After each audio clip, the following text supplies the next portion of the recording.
যার কথা আপনি এই মুহূর্তে ভাবছেন তার নামটা মনে মনে ৩ বার নিন আর তার কথা একটু হলেও চিন্তা করুন।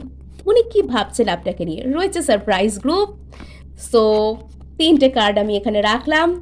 এখানে যারা ফার্স্ট কার্ডটি তুলেছেন তারা কিন্তু জাস্টিস পাবেন, অর্থাৎ সামনের ব্যক্তি আপনাকে এমন কিছু অফার করবে যেটা আপনার প্রতি ন্যায় বিচার হবে। যারা সেকেন্ড গ্রুপ পছন্দ করেছেন এখানেও কিন্তু সেই সামনের ব্যক্তি আপনাকে নিয়ে মেন্টাল ক্ল্যারিটিতে পৌঁছে যাচ্ছেন। উনি আপনাকে একটা ভালো মানুষ রূপে কিন্তু দেখতে চলেছেন। ইয়েস। তো আচ্ছা, আর এখানে যারা ৩ নম্বর কার্ড পছন্দ করেছেন তাদের জন্য তো ভাগ্যের চাকা ঘুরছে, হুইল অফ ফরচুন।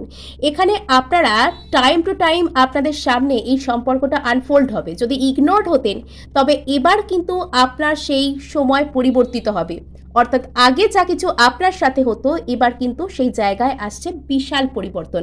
ভিডিও ভালো লাগলে ক্লেম করার জন্য অবশ্যই সাবস্ক্রাইব করতে ভুলবেন।